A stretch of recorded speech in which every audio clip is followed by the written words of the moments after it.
the Senate rejects a bid to stop EPA from regulating greenhouse gases. A Republican senator promises cooperation on oil spill legislation as long as it's not a disguise for a national energy tax. And BP makes plans to burn more oil at sea. From the Energy News Center in Washington, D.C., this is the Energy Report with Susan McGinnis. Good afternoon, I'm Susan McGinnis. Thanks for joining us for the Energy Report. Today, the Senate voted 53-47 to block a Republican proposal that would have barred EPA from regulating carbon under the Clean Air Act. Senator Lisa Murkowski's resolution would have overturned the EPA's finding that greenhouse gases endanger human health. Opponents argued that would expose the public to growing hazards, even if the measure had passed the Senate and the House. The White House says President Obama would have been advised to veto the resolution. Still, with fewer than 60 senators arrayed against the resolution, the vote was an indication that there may not be enough votes for the Kerry-Lieberman climate legislation to move forward this year.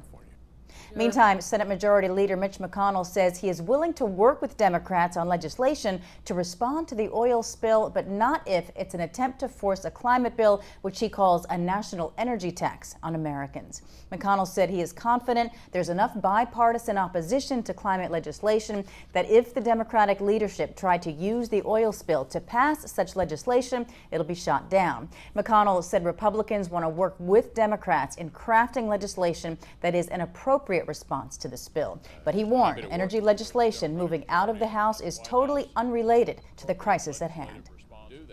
It's clear to me, in interpreting what has been said, that the goal here is to seize on the oil spill in the Gulf in order to try to generate support for something entirely unrelated to that.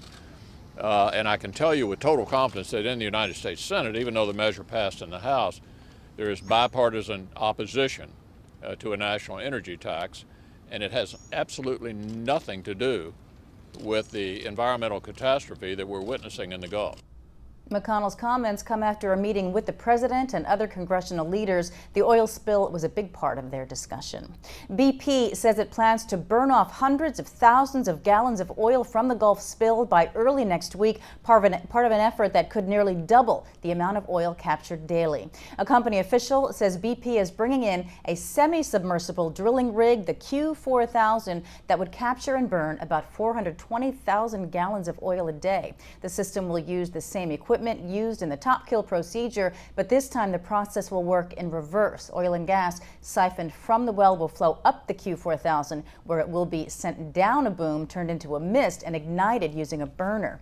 BP opted to burn the oil because storing it would require bringing in even more vessels to the already crowded seas above the leaking well. Testing on the oil burning system should start over the weekend, and full production should start early next week. The containment cap, right now positioned on the wellhead, is already capturing 630,000 gallons a day and pumping it to a drill ship. That ship can process a maximum 756,000 gallons of oil daily. Coast Guard Admiral Thad Allen says the combinations of these efforts could nearly double the amount of captured oil to roughly 1.17 million gallons by next week.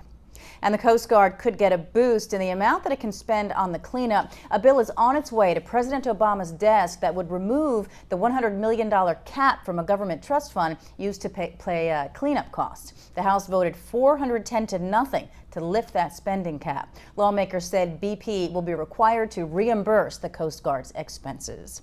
As the oil continues to spread through the Gulf Coast, local officials are urging Congress to get involved. They told a Senate Homeland Security subcommittee today that the federal response is chaotic. Among their complaints, that no one's in charge, there's no clear chain of command, the Coast Guard is rationing its resources, and that contractors working on the cleanup are not respecting nature.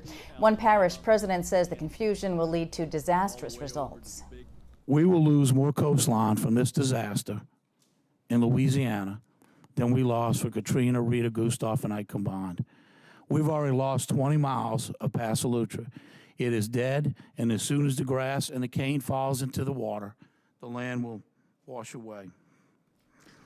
How can we sit here 3 weeks later and say we're doing everything possible? It's beside me, and I don't know who to blame anymore. BP says it will expedite the payment of claims. Tracy Waring of the Coast Guard's National Incident Command said following a meeting with BP executives, including the CEO Tony Hayward, the company has agreed to change the way it processes claims and expedite payments. This meeting resulted from a letter that Admiral Allen sent to Hayward where he demanded more openness in the process. That follows complaints from Gulf Coast citizens who are fed up with BP over what they saw as a tangle of red tape in the claims system. Fishermen, property owners, and other business people who have filed damage claims say they've been met with delays, excessive paperwork, and skimpy payments. They're now teetering, some say, on the edge of bankruptcy. BP says it has paid 18,000 claims already and has hired 600 adjusters and operators to handle cases. The oil company says it expects to spend $84 million through June alone to compensate people for lost wages and profits. The EU is setting what it calls the world's toughest standards for biofuels. To market their products under the new laws, biofuel makers will be forced to prove that making them emitted 35% less greenhouse gases than making petroleum fuels and that they did not destroy forests or wetlands. To enforce the rules, the European Commission will create a system to calculate how much greenhouse gas is emitted to produce and transport the fuel to the gas pump. All EU nations have a target to replace 10% of transport fuel with biofuels by the year 2020. But environmentalists have complained that such targets will incentivize developing countries to tear out tropical forests and grow these new cash crops. The rules take effect immediately. Bill Gates and several other top business executives are meeting with the president today to push the government to increase spending on clean energy research. Gates and other members of the American Energy Innovation Council are out with a report calling for annual government spending of $16 billion, more than triple the current allocation. They also want an independent National Energy Strategy Board created to coordinate federal energy research, which they call inadequate. Well, that is the Energy Report. We'll see you again tomorrow with the latest energy news. For any suggestions or comments about our programming on Clean Skies News, we'd like to hear from you. You can find us at contact@cleanskies.com. You can also follow us on Twitter and Facebook. From all of us here in the Energy News Center, have a good day.